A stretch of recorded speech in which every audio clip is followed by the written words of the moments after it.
오늘은 마태복음이 전하는 복음 그 49번째 시간입니다. 오늘도 지난 시간에 이어서 마태복음 16장 말씀을 우리가 마무리하고자 합니다. 여러분, 우리는 예수님의 제자가 되기를 소원합니다. 맞죠? 예, 목사님 저는 제자가 되기 싫습니다 하시는 분은 아무도 없으시겠죠. 우리가 예수님의 제자가 되기를 원하는데 예수님을 따르는 그 제자는요, 말 그대로 예수님을 따라가는 자들인 줄 믿습니다. 사람들이 간다고 해서 많은 사람들이 가는 그 길이 아니라 예수님을 따라가는 자들이 예수님의 제자란 것입니다. 사람들이 말하는 합리적인 길, 누가 봐도 납득이 되고 이해가 되고 또 계산이 되는 그 길을 걸어가는 자들이 아니라 예수님을 따라가고 말씀을 따라가고 믿음을 따라가는 자들이 예수님의 제자들인 줄 믿습니다. 사람이 살다 보면 쌓이게 되는 게 있죠. 지식도 쌓이고 경험도 쌓이고 그리고 사람 보는 눈도 생기고, 그렇지만은 예수님을 따르는 제자들은 자신의 지식과 경험과 자신의 방식대로가 아니라 예수님을 따라가고 하나님의 말씀을 따라가고 믿음을 따라가는 자들이 진짜 예수님의 제자들인 줄 믿습니다. 아는 것이 많은 사람이 사실 예수님 따라가는 게 쉽지 않습니다. 가진 것이 많은 사람이 예수님을 따라가는 것이 쉽지 않습니다. 만약에 아는 것도 많고 가진 것도 많은데 예수님을 따라간다, 그것은 더 귀하고 복된 일인 줄로 믿습니다. 오늘 말씀은요, 예수님을 따라가는 제자도에 대한 말씀이라 할 수 있습니다. 오늘 말씀을 통해 진짜 복음이 무엇인지 또 주님을 따라가는 그 삶이 무엇인지를 함께 고민하고 그 제자의 삶을 결단할 수 있는 시간이 되기를 예수님의 이름으로 축복합니다. 오늘 21절 말씀에 보시면 이때로부터 예수 그리스도께서 자기가 예루살렘에 올라가 장로들과 대제사장들과 서기관들에게 많은 고난을 받고 죽임을 당하고 제3일에 살아나야 할 것을 제자들에게 비로소 나타내시니. 오늘 본문 말씀은 이때로부터 아포토테라는 헬라어로 시작되고 있습니다. 마태복음에서는 이때로부터라는 표현이요, 군데군데 등장하는데 이것은 다 이전과는 다른 새로운 전환점을 나타낼 때에 이와 같은 표현이 사용되고 있습니다. 즉 본문 말씀에서는 이제 이 시간 이후는 다른 국면으로 접어들고 있음을 말씀하고 있는 것이죠. 그리고 실제로 이 시간 이후로부터 예수님께서는 이제 그의 제자들에게 자신이 십자가에서 죽으실 것에 대해서 또 다시 살아나실 것에 대해서 더 분명하게 증거하고 있음을 우리가 확인할 수가 있습니다. 왜 하필 이때면 이때로부터라고 말씀하시냐면 이 앞에 베드로가 뭐라고 고백했죠? 주는 그리스도시요 살아계신 하나님의 아들이십니다. 물론 이 고백은 베드로가 진짜 믿음을 가지고 한 고백은 아니라고 우리가 알 수 있습니다. 왜냐하면 오늘 본문 말씀에 보면 베드로는 야 이 사탄아 라는 예수님으로부터 책망을 받고 있음을 우리가 확인할 수가 있기 때문에 그런 것입니다. 단지 하나님께서 이 베드로에게 은혜를 주셨고 그의 입술을 통해 이 놀라운 복음이 선포된 것입니다. 오직 예수님이 그리스도시고 살아계신 하나님의 아들이십니다. 예수님이 어떤 분이시고 어떤 일을 행하셨는지에 대한 그 놀라운 복음이 이 베드로의 입을 통해 선포되었기 때문이란 것입니다.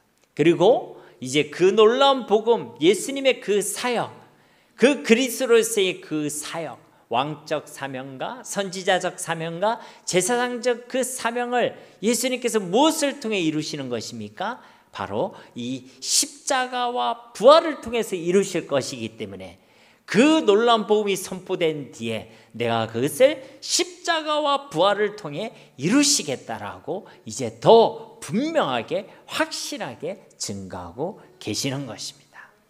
그렇습니다. 사랑하는 성도님 여러분, 우리가 받은 이 구원의 은혜는 우리 편에서는 아무 공로도 아무 수고도 아무 대가도 없이 받은 하나님의 은혜요, 하나님의 선물임이 틀림없습니다.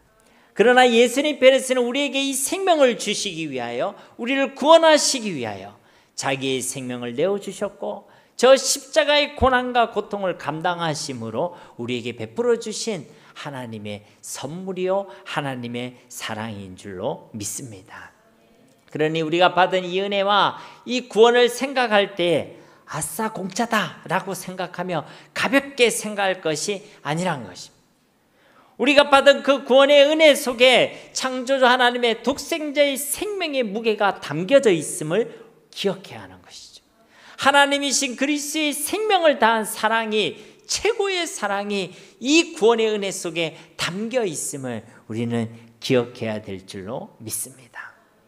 그러니 우리가 이 구원의 은혜와 그 하나님의 사랑의 무게를 느끼며 살아가야 한다는 것입니다. 철이 없는 아이들은요, 부모가 사랑하는 줄 잘 모릅니다. 얼마나 사랑하는지 그 부모의 마음의 반의 반도 잘 모릅니다. 그러다가 어쩌다가 뭐라 하면 삐지죠. 삐져가지고 옛날 말로, 요즘은 그런 아이는 없지만 옛날 말로 아 나는 저 똥다리 밑에서 좋아하는가 보다 그렇게 생각을 한다고 해요. 왜냐하면 부모의 사랑을 알지 못하는가. 근데 철이 들면 어떻습니까? 부모의 마음을 알아가죠. 저도 그렇더라고요.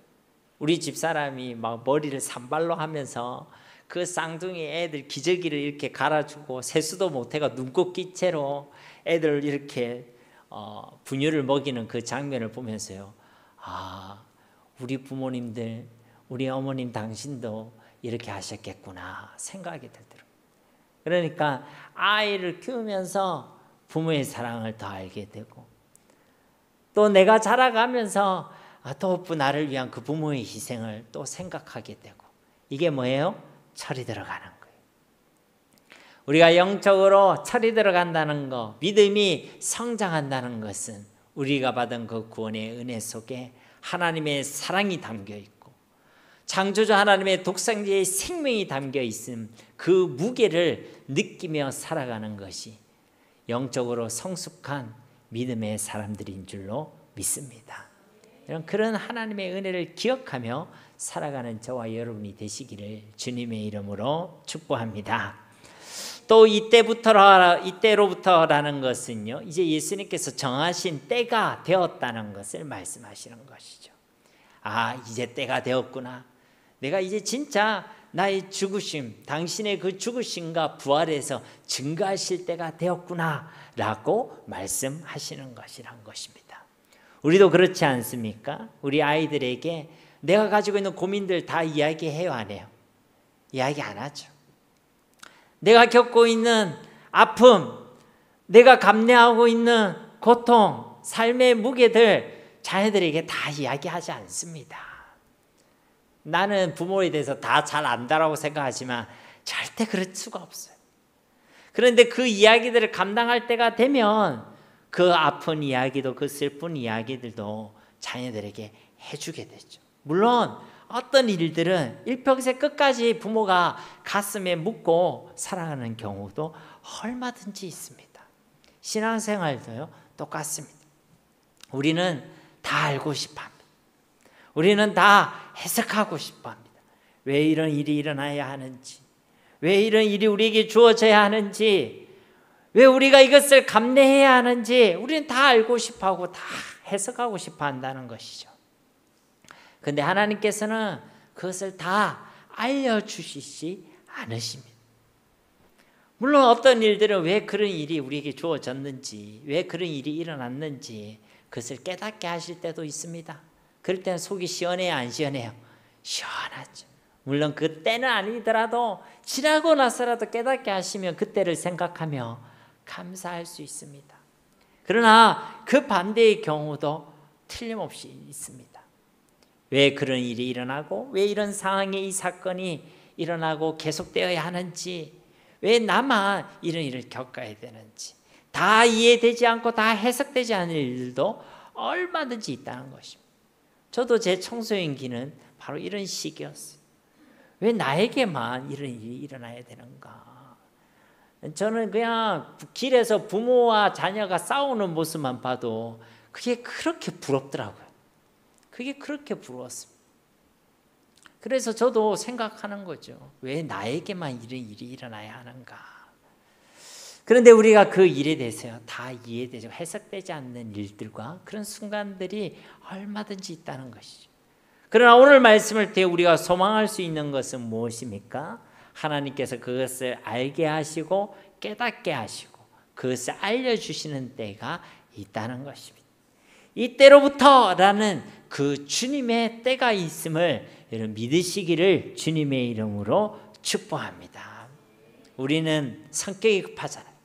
특히 대한민국 사람 급해요, 안 급해요? 뭘 해도 빨리빨리 그렇잖아요. 그죠? 우리는 지금을 원하고 당장을 소원하지만 그러나 사랑하는 성도님 여러분, 하나님께서는요 하나님의 때를 가지고 계십니다. 하나님은 다 생각이 있으십니다. 하나님은 다 계획을 가지고 계십니다. 하나님은 지금도 다스리시고 통치하고 계시는 줄 믿습니다. 이것을 믿는 믿음이 저와 여러분 가운데 있어야 하는 것입니다. 그래야 현실과 상황에 무너지지 않아요. 현실과 상황에 요동하지 않는 것입니다. 이사야서 55장 8절과 9절 말씀 제가 봉독해 드리겠습니다. 이는 내 생각이 너희의 생각과 다르며 내 길은 너희의 길과 다름이니라. 여호와의 말씀이니라. 이는 하늘이 땅보다 높음같이 내 길은 너희의 길보다 높으며 내 생각은 너희의 생각보다 높음이니라. 아멘. 이 이사야서 55장의 말씀처럼 주님께 다 생각이 있다는 것. 주님은 다 계획을 가지고 계시고 주님은 그게 주님의 뜻을 두고 계신다는 것입니다. 우리의 생각과 우리의 계획과 우리가 생각하고 있던 어떤 뜻보다 그것이 다를 수는 있겠지만 분명한 사실은 무엇입니까? 내가 가지고 있는 그 어떤 생각과 계획보다 하나님의 계획이 더 옳고 더 높고 더 완전하고 더 복된 줄로 믿습니다. 그래서 우리는요 이러한 믿음과 신앙을 가지고 있어야 되는 거예요. 왜 그러십니까? 아니라 하나님의 생각이 옳습니다. 하나님의 계획이 옳습니다. 완전합니다. 하나님의 때가 있음을 알고 그 하나님의 계획과 하나님의 방법과 하나님의 방식을 믿고 신뢰하시기 바랍니다. 그러니까요 다 이해되지 않고 다 감내되지 않더라도 하나님을 믿고 하나님의 주권을 인정하시라는 것입니다. 아무튼 이때로부터 예수님께서는요 당신께서 십자가에서 죽임을 당하고 제3일에 살아나실 것을 제 아들에게 비로소 드러내셨죠. 하나님의 아들 그리스도께서 그리스도로서의 그 사역과 그 사명을 어떤 방식으로 이루시고 완성시킬 것에 대한 완전한 로드맵을 이 제 아들에게 분명하게 말씀해 주신 것입니다. 내가 그 십자가 부활을 통해 이것을 이루고 완성하겠다라고 말씀하고 계시는 것이죠. 그런데 여기에 대한 베드로의 반응을 보십시오. 22절 말씀해 보시면 베드로가 예수를 붙들고 항변하여 이르되 주여 그리 마옵소서 이 일이 결코 주께 미치지 아니하리다. 베드로가 어떻게 하고 있습니까? 예수님을 붙들고 항변하고 있다라고 말씀하고 있죠. 예수님을 붙들었다는 건 단순히 예수를 잡았다는 게 아닙니다. 예수님을 데리고 갔다는 거예요. 이 항변한 이 붙들었다는 이 표현은요, 데리고 가다라는 의미를 가지고 있습니다. 예수님을 데리고 갔다는 거예요.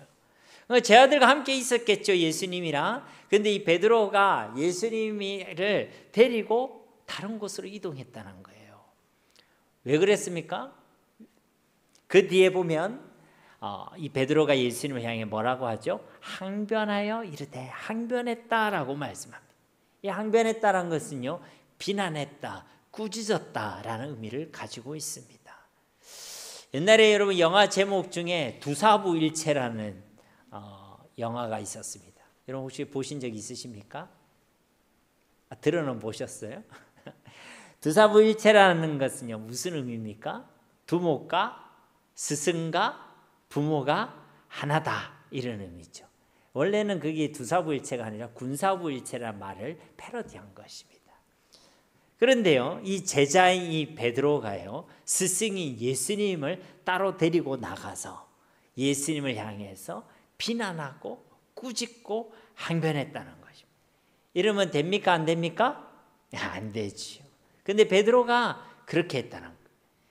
예수님께서 말씀하신 그 십자가의 죽음 당하심에 대해서 베드로가 적극적으로 반대하고 항변했다는 것입니다. 예수님은 이제 예수님의 방식을 이야기하는데 이 베드로는요, 그것을 받아들였다는 거예요? 아니요, 안 받아들였다는 거예요. 이 놀라운 구원의 사역을 예수님의 십자가 부활을 통해서 이루시겠다고 예수님의 방식, 하나님의 계획, 하나님의 뜻을 이야기했는데 이 베드로는요, 그것을 따지고 들었다는 것입니다. 항변했다는 것. 그러면서 뭐라고 얘기합니까? 그런 일이 일어나지 않을 겁니다. 그런 말 하지 마세요. 여러분, 이 베드로가 왜 그런 일을 하겠습니까? 자신의 생각과 계획과 달라서 그렇습니다. 베드로에게도 나름 플랜이 있어요. 플랜. 이들이 지금 어떻게 길을 떠났습니까? 자신의 모든 것을 다 버리고 떠났어요. 여러분, 놀라운 헌신이고 놀라운 충성 아닙니까? 그죠? 그래서 이제 이 자리까지 왔는데 예수님이 내가 죽을 거다 이렇게 얘기하니까 지금요, 화가 난 거예요. 화가 난 겁니다. 무슨 그런 말씀을 하십니까, 예수님? 어떻게 그렇게 말씀하실 수가 있으세요? 이 예수님의 이 방식이 마음에 들지 않는 거예요. 예수님께서 하시겠다고 하시는 이 일이 받아들일 수가 없다는 것입니다. 왜냐하면 그가 생각할 때 예수님의 그 고난당하심, 십자가의 죽으심은요, 전혀 복으로 여겨지지 않기 때문에 그런 것입니다. 그러니까 아마 베드로는 충성스러운 제자였을 거예요. 그래서 지금 예수님이 죽으시겠다고 하니까 그런 일이 일어났어야 되겠습니까? 왜? 죽음이라는 것은 전혀 복이 아니잖아요. 그게 세상의 가치관입니다. 베드로만 그런 게 아닙니다. 오늘날 많은 사람들이요, 아프지 않고 사고가 나지 않고 일이 술술 풀리고 내 계획대로 되어지고 돈 잘 벌고 이 땅에서 잘 사는 것이 복이라고 생각하고 그것이 복음이라고 생각합니다. 그래서 오늘도 몇몇 교회들과 몇몇 목회자들이 보면요, 돈 잘 버는 법, 잘 사는 법, 형통할 수 있는 법, 이게 복음인 것처럼 둔갑하고 있어요. 그래서 실제로 많은 그리스도인들이 여기에 열광하고 있습니다. 이런 집회가 있으면요, 인기리에 성황리에 많은 사람들이 모이게 됩니다. 돈 버는 법, 잘 사는 법, 건강해지는 법, 그리고 그런 책들이 베스트셀러가 되어 있어요. 그럼 복음은 잘 사는 법이 아닙니다. 복음은 건강해지는 법이 아닙니다. 복음은 아무 문제가 없는 형통한 법을 얘기해 주는 게 아닙니다. 복음은 예수 그리스도가 복음인 줄로 믿습니다. 그분이 십자가에서 우리를 위해 죽으셨다. 그분이 사흘 만에 다시 살아나셨다. 십자가 부활만이 진짜 복음인 줄로 믿습니다. 이 복음에는 조금도 부족함이 없습니다. 다른 무엇을 더 크게 첨가할 필요가 없습니다. 예수님이 전부이고 예수님 한 분만으로도 조금도 부족함이 없다는 것입니다. 그런데요, 세상의 물질 만능주의와 만몬주의와 바알과 아세라의 그 부와 번영의 우상이 자꾸만 이 복음의 수수성을, 충족성을 변질시키고 있는 것입니다. 예수님 플러스 알파가 복음이다. 아닙니다. 예수님 한 분이 복음인 줄로 믿습니다. 그런데 베드로는요, 자신의 방식과 다른 이야기를 하는 이 예수님의 말을 받아들일 수가 없었습니다. 그가 생각할 때 복은요, 죽는 게 아니었습니다. 아프지 않고 사고가 없고 일이 술술 풀리는 것이 복이라고 생각했던 것이죠. 그런 관점에 볼 때 이 베드로의 말은요, 전혀 문제될 게 없죠. 예수님이 그런 고난을 받으셔야 되겠습니까? 그래도 예수님인데 저 십자가의 사형틀에 죽임을 당했어야 되겠습니까? 그건 우리가 이해할 수 없는 거예요. 세상의 가치관으로, 내 상식으로는 그것을 복이다, 복음이라고 말할 수가 없다는 거예요. 그러니까 이 확신찬 이 베드로의 항변은요, 너무나도 옳은 말로 들리고 너무나도 충성스러운 말로 들릴 수 있죠. 그런데 이 베드로의 항변에 대해서 예수님께서는 뭐라고 말씀하시죠? 너무 가혹하다 싶을 정도로 심하게 말씀하고 계시죠. 23절 말씀 우리 함께 봉독하도록 하겠습니다. 예수께서 돌이키시며 베드로에게 이르시되 사탄아 내 뒤로 물러가라. 너는 나를 넘어지게 하는 자로다. 네가 하나님의 일을 생각하지 아니하고 도리어 사람의 일을 생각하는도다 하시고. 예수님께서 베드로에게 뭐라고 얘기합니까? 사탄아 내 뒤로 물러가라.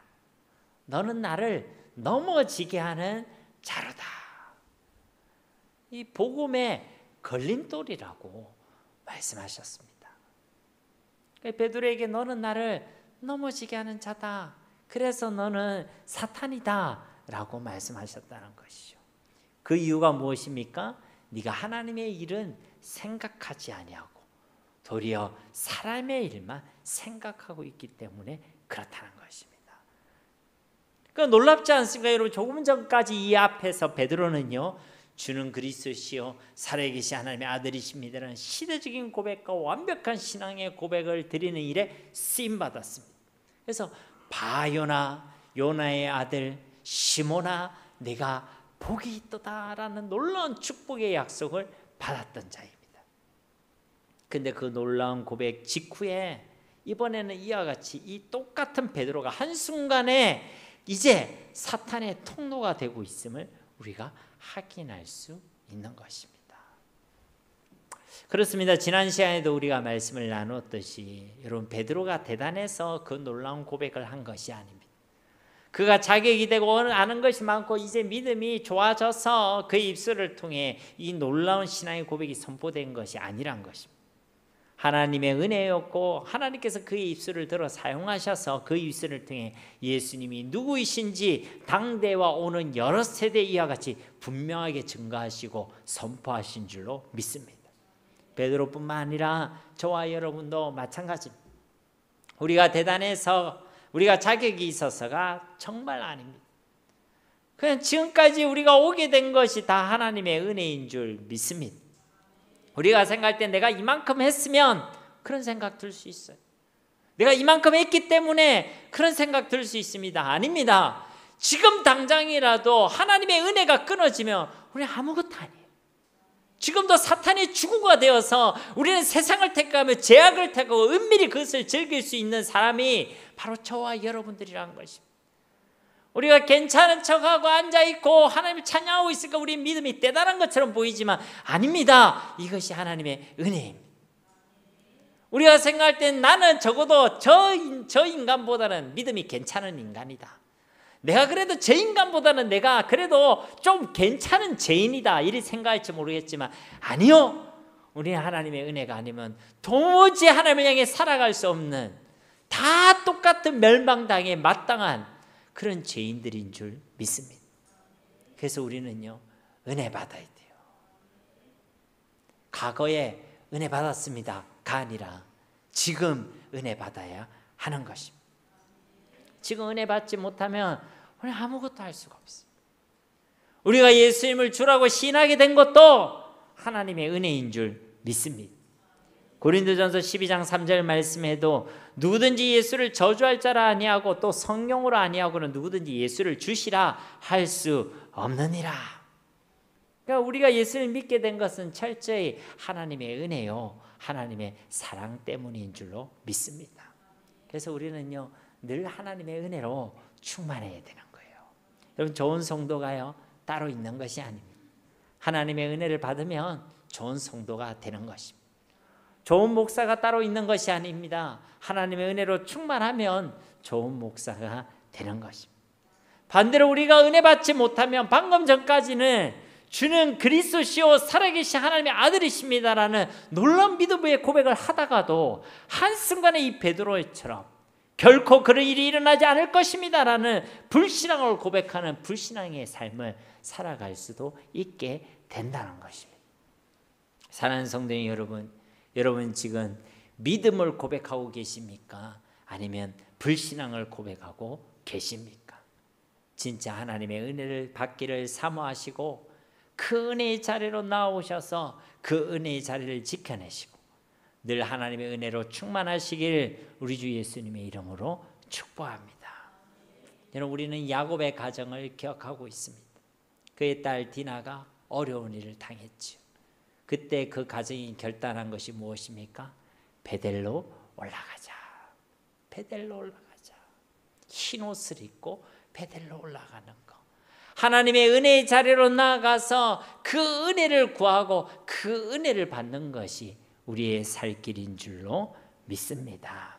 그러니까 이 베드로의 이 한순간의 이 변화가요, 우리가 낯설게 보이지만 이것을 이상하게 생각할 필요가 없는 것입니다. 아, 하나님의 은혜가 없으면 우리는 한순간에도 이렇게 무너질 수 있구나.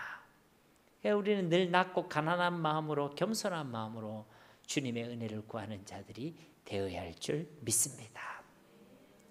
특별히 예수님께서는 베드로를 향해 너는 하나님의 일은 생각하지 않고 사람의 일만 생각한다라고 책망하셨습니다. 사람의 일이란 것은 무엇입니까? 베드로는요, 자신의 방식만 생각하고 있는 것이죠. 자기 그 충성스러움으로만 예수님께서는 절대 죽으시면 안 된다, 죽으시지 않으실 것이라고 항변했습니다. 그 충성과 그 충정은요, 높이 살만한 것이지요. 그런데 여기에는요, 전혀 하나님의 뜻도 하나님의 계획도 없습니다. 그러니까 분명히 온 세상을 구원하고자 하시는 그 하나님의 뜻, 하나님의 계획은요, 무엇을 통해 이루어지십니까? 예수님의 십자가의 죽으심과 부활을 통해서 이루어지는 것이 하나님의 뜻이고 하나님의 일이고 하나님의 계획입니다. 그런데 베드로는요, 이 하나님의 일은 전혀 생각하지 못하고 있습니다. 자기의 계획, 자기의 뜻, 자기의 목적, 자기의 목표, 자기의 방식만 그는 생각하고 있는 것이죠. 그래서 그것을 가지고 예수님께 충성하고 있는 거예요. 사랑하는 성도 여러분, 신앙은 자기만의 충성스러움으로 하나님께 충성을 다하는 것이 아닙니다. 갈라디아서 5장에 있는 말씀처럼 충성이란 것은 틀림없이 성령의 열매인 줄 믿습니다. 예수를 믿는 사람은 충성스러워야 하고 예수님께도 충성스러워야 하고 주님의 몸된 교회도 충성스러워야 하는 것입니다. 그리고 성령으로 충만한 사람, 하나님의 은혜로 충만한 사람은 그 열매와 그 증거로 이 충성이나 열매를 맺게 되어 있는 것입니다. 그러나 그 충성스러움이 오늘 이 베드로와 같이 자기 방식으로만의 충성이라면 그것은 하나님 기뻐하시는 것도 아니고 신앙도 아닌 것입니다. 지금 베드로는요, 세상의 기준으로 복음을 생각했습니다. 예수님의 고난과 죽으심이 복음이라고 그는 꿈에도 생각하지 못하고 있는 것입니다. 하나님의 방식, 하나님의 계획이 복음인데 그것이 아니라 내가 가지고 있는 계획, 내가 가지고 있는 방식, 내가 가지고 있는 목표, 내가 가지고 있는 그 뜻이 복음이라고 생각하고 있다는 것이죠.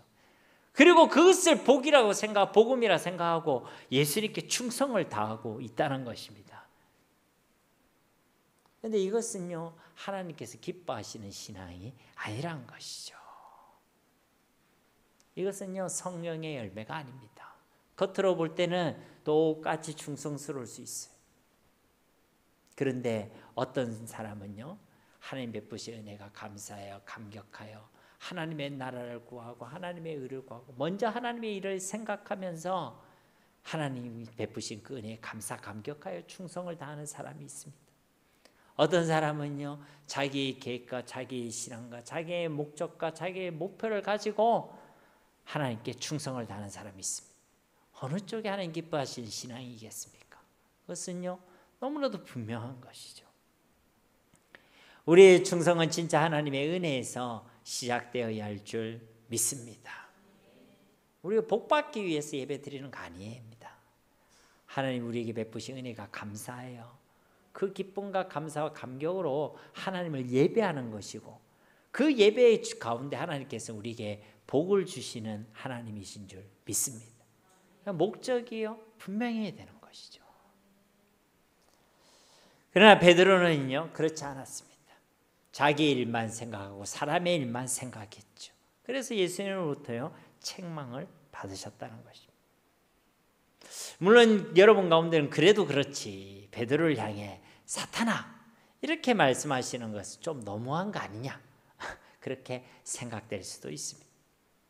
여러분도 너무 화가 나면 여러분의 자식이 사탄처럼 보일 때도 있고 그 인간이 사탄처럼 보일 때가 있죠. 아, 없습니까? 저만 그런가요? 너무 속상하고 너무 힘드니까 그 인간이 사탄처럼 보이는 거예요. 평소에는 예쁜 눈도 저렇게 뱀눈가리처럼 보이고 저렇게 아름다운 얼굴에 왠지 뿔이 나 있는 것 같고 뒷모습에는 꼬리가 달린 것 같고 그렇게 보일 때가 있다는 것이죠. 여러분, 그런데요, 이 베드로가 반대하고 가로막으려 했던 것은 단순히 예수님의 그 일정을 방해하려는 것이 아닙니다. 예수님의 그 십자가 부활을 방해하려고 했던 것이죠. 이것은요, 복음의 핵심입니다. 베드로의 입술을 통해 고백되어진 주는 그리스도시요 살아계신 하나님의 아들이십니다라는 그 놀라운 고백이 어디에서 이루어집니까? 십자가 부활을 통해서 이루어지는 것입니다. 그 십자가 부활을 통해 예수님께서는 우리 인생의 모든 죄와 저주의 문제를 해결하시고 사탄의 일을 멸하시고 저와 여러분이 다시 하나님께로 돌아갈 수 있는 완전한 길, 구원의 길, 생명의 길을 우리 가운데 환히 열어주신 줄 믿습니다. 여러분, 이 십자가 부활 없이는 저와 여러분의 구원도 없습니다. 이 십자가 부활 없이는 저와 여러분이 받은 영원한 용서, 사죄의 은혜도 없습니다. 십자가 부활 없이는 천국의 유업도 없고 하나님이 우리와 함께 하시는 임마누엘의 축복도 없다는 것입니다. 그래서 사탄은 이것을 길을 쓰고 막으려 하는 것이죠. 그런데 지금 누가 이걸 막으려 하는 거예요? 베드로가 그것을 막으려 하는 것입니다. 그래서 베드로를 향해 네가 하는 짓이 사탄이 하는 일이다 라고 이야기해 주신 것이죠. 그리고 더 나아가서 이 베드로의 고백 위에 예수님께서 무엇을 세우신다고 말씀하십니까? 내 교회를 세우신다. 주님의 교회를 세우신다고 말씀하십니다. 그래서 그 교회를 통해 이 땅에 사탄의 나라를 무너뜨리고 천국의 문을 열어두시겠다라고 약속하셨죠. 이것이 바로 하나님의 일인 줄 믿습니다. 그런데 베드로는 이 하나님의 일을 방해하려고 저 십자가 부활의 복음을 통해 만민을 구원하고 이 땅에 주님의 몸된 교회를 세우고 나아가 이 땅에 하나님의 나라를 세워가는 그 하나님의 일을 베드로는 전혀 생각하지 못하고 그것을 가로막으려 하고 있었다는 것입니다. 그래서 예수님께서는 이것이 사탄의 일이다 라고 말씀하신 것입니다. 사랑하는 성도 여러분, 사탄이 방해하는 것은요, 무엇을 방해하겠습니까? 하나님의 일을 방해하는 것입니다. 우리가 먹고 살아가는 일을 방해하는 것이 아닙니다. 사는 게 힘들다고 사탄이 방해했다, 여러분 그렇게 이야기하지 마세요. 우리의 건강한 삶, 우리의 부유한 삶을 방해하는 것도 아닙니다. 여러분, 그러면 욥이 모든 재산을 다 잃어버린 것은 그 속에 하나님은 아무것도 안 하신 것입니까? 사탄이 그 일에 자기가 교묘하게 일을 꾸미고 있지만 다 그것이 하나님의 주권 속에서 이루어지고 있는 것입니다. 모든 수단과 방법을 가지고 사탄이 행하는 일은요, 방해하는 건요, 하나님의 일을 방해하는 거죠. 여러분에게 물질이 있어가지고 하나님의 일을 생각하지 못할 것 같으면 여러분 물질을 가지도록 내버려둘 것입니다. 여러분 물질이 없어가지고 여러분이 하나님의 일을 생각하지 못할 것 같으면 여러분의 물질을 빼앗을 것입니다. 그렇죠? 물론 그것이 사탄이 마음대로 하는 일은 아니에요. 하나님께 주권 속에서 하나님이 허락하셔야지만 우리에게 이루어지는 일입니다. 사탄은요, 결국은요, 하나님의 일을 방해하고 있다는 것이죠. 우리가 예수님을 바르게 믿지 못하도록, 우리를 통해 예수님이 증거되지 못하도록, 우리가 낮고 가난한 마음으로 하나님을 찾지 못하도록, 하나님을 신뢰하지 못하도록 사탄은요, 그 하나님의 일을 방해한다는 것입니다. 사랑하는 성도 여러분, 여러분은 어떤 생각을 하고 살아가고 계십니까? 하나님의 일을 생각하며 살아가고 계십니까? 아니면 이 베드로처럼 하나님의 일은 생각하지 못하고 사람의 일만 생각하며 살아가고 있습니까? 그러면서 하나님께 그 사람의 일이 잘 되지 않은 것으로 인하여 하나님께 항변하고 계십니까? 계속해서 예수님께서는요, 이와 같이 말씀하십니다. 24절 말씀 우리 함께 봉독하도록 하겠습니다. 이에 예수께서 제자들에게 이르시되 누구든지 나를 따라오려거든 자기를 부인하고 자기 십자가를 지고 나를 따를 것이니라. 아멘.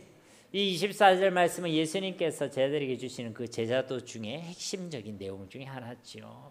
예수님께서 뭐라고 말씀하시죠? 누군지 나를 따라오려거든. 내 제자가 되려거든. 이런 말씀입니다. 무엇을 해랍니까? 자기를 부인하고 자기 십자가를 지고 나를 따르라 라고 말씀하고 있는 것입니다. 그렇습니다. 예수님을 따르는 제 아들은 자기를 부인하고 자기 십자가를 지고 예수님을 따라가야 할 줄로 믿습니다. 디모데후서에 있는 말씀처럼 말세가 되면 많은 사람들이 자기를 부인하지 않고 오히려 자기를 사랑하며 살아갑니다.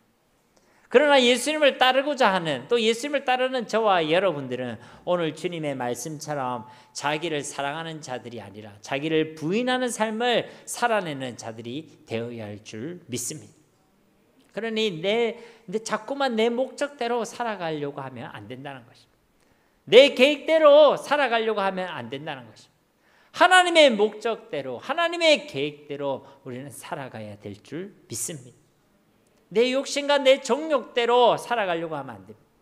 세상에 제일 교만한 사람, 제일 불신앙의 사람은요, 내 마음대로 사는 사람이에요. 내 마음대로 살겠습니다 하는 사람만큼 교만한 사람이 없습니다. 우리는 내 마음대로가 아니라 주님의 뜻대로, 주님의 계획대로, 성령의 인도로 우리는 이 땅을 살아가야 될 줄로 믿습니다. 내 지식과 내 경험이 아니라 하나님을 믿고 하나님의 은혜로, 하나님의 능력으로 이 땅을 살아가야 한다는 것입니다. 그렇게 자기를 부인하며 살아가야 한다는 것입니다. 내 만족과 내 유익과 내 즐거움을 구하는 자들이 아니라 하나님의 영광, 하나님을 먼저 구하고 하나님께 기쁨이 되기 위하여 우리 매일의 삶을 살아내야 한다는 것입니다. 여러분, 자기를 부인하는 삶, 사람의 일이 아니라 하나님의 일을 먼저 생각하는 자들의 그 삶, 여러분 이 삶은요 쉽습니까? 어렵습니까?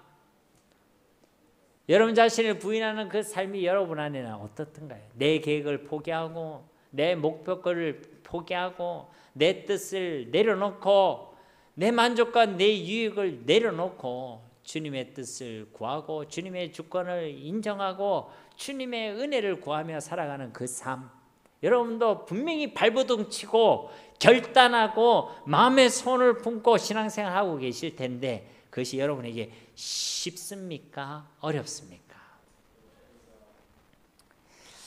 자기만 알겠죠. 그러나 제가 말씀드렸듯이 자기 부인이 제일 힘듭니다. 저도 집에 가면 부인이 제일 힘들더라고요. 남의 부인은 모르겠고 자기 부인이 제일 힘들죠. 여러분들은 여성분들이 많으니까 여러분 남편이 제일 힘들 수도 있겠죠, 그렇죠? 여러분 신랑이 제일 힘들 수도 있습니다. 여러분 자기 부인이라는 것은요 우리의 의지와 우리의 결심으로 되어지는 것이 아닙니다.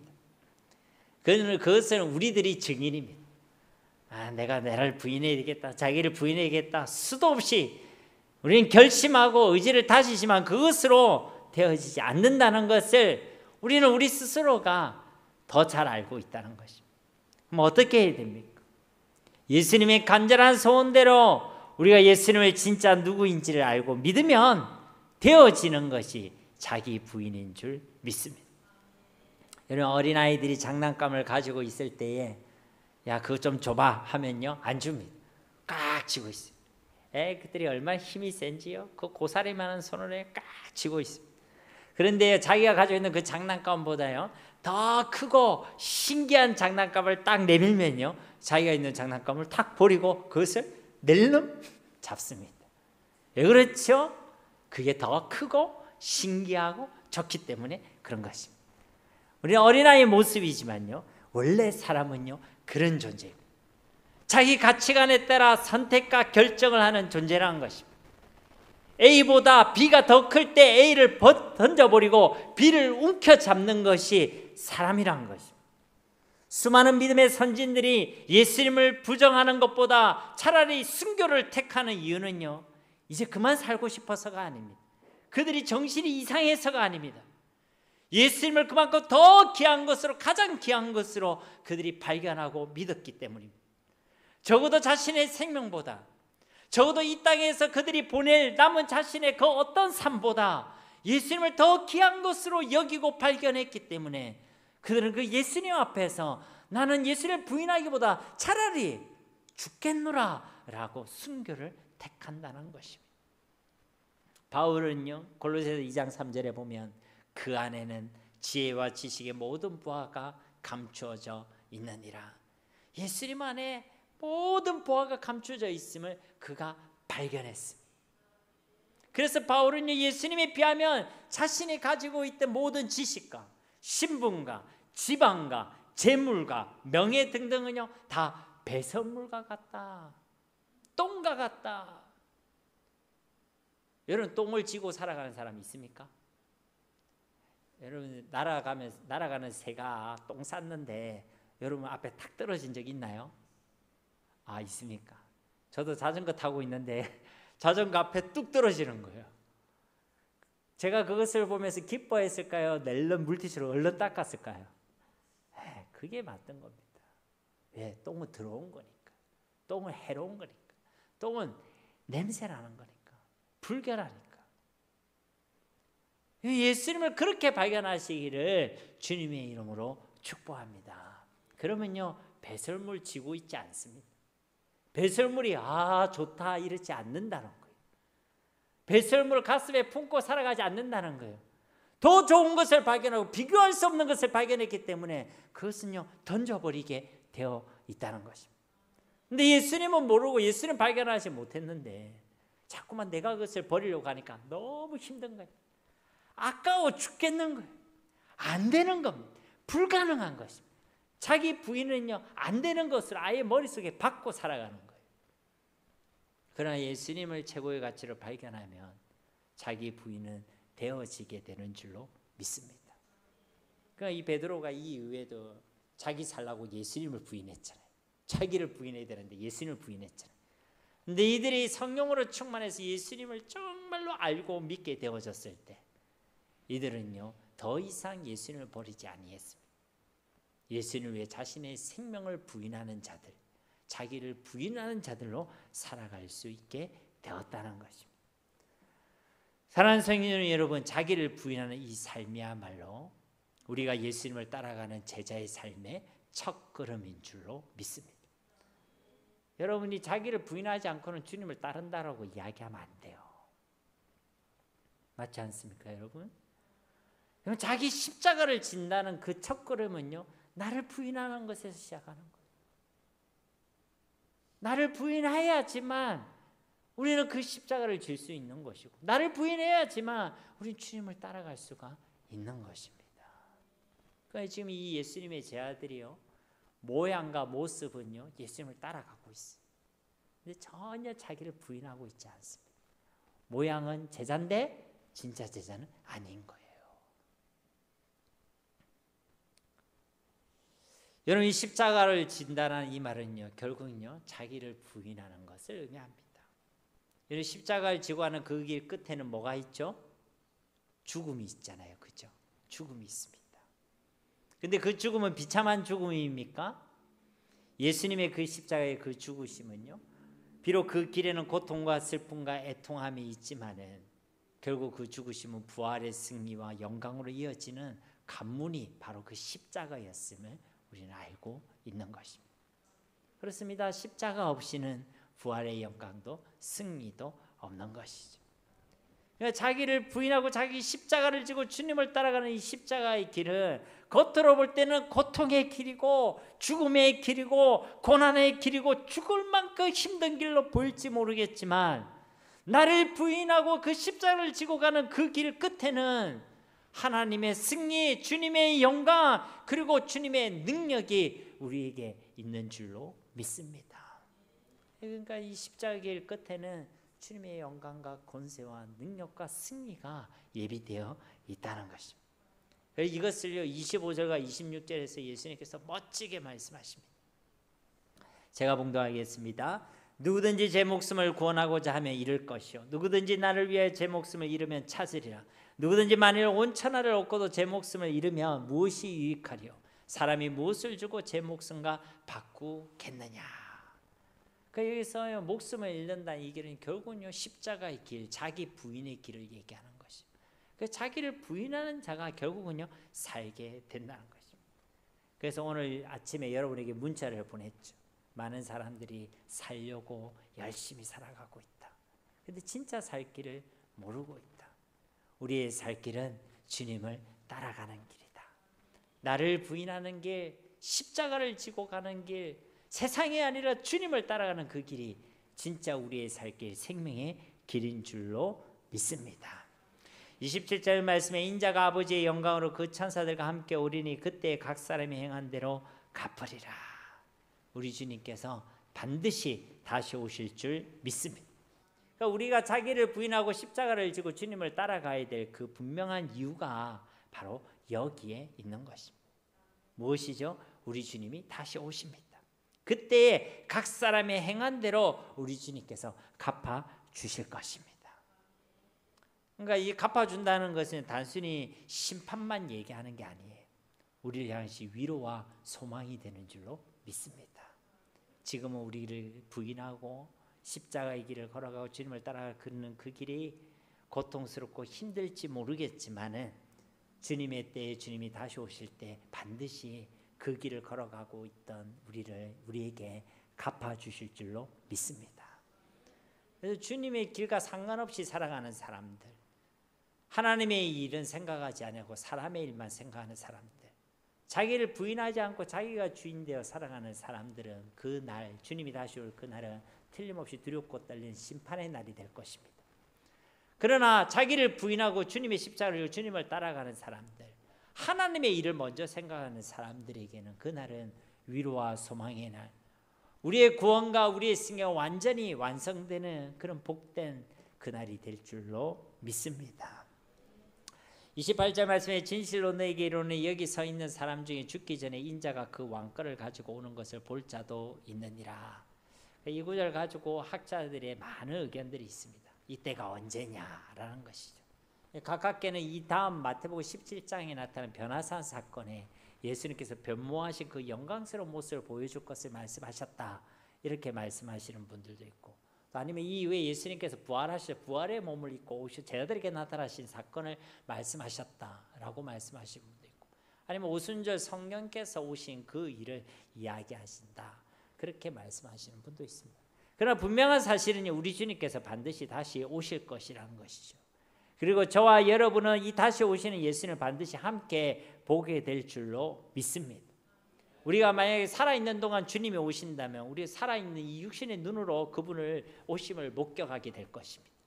그런데 만약 우리가 죽음 뒤에 그리스도께서 이 땅에 다시 오신다면 그 그리스도 안에서 죽은 자의 부활을 통해서 함께 구름 속으로 끌어올려 공중에서 그분을 영접하게 될 줄로 믿습니다. 그게 데살로니가 후서에서 증거하고 있는 말씀인 것이죠.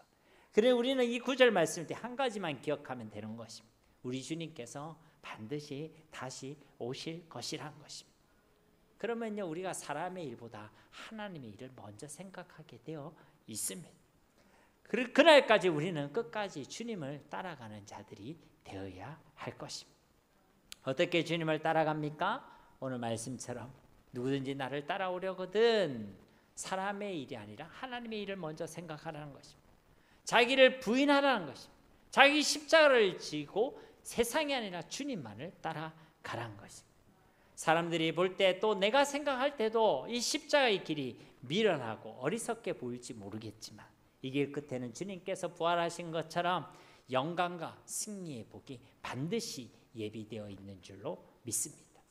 이 땅의 것이 영원한 것 같지만 결코 영원하지 않습니다. 우리 주님께서 반드시 다시 오실 것입니다.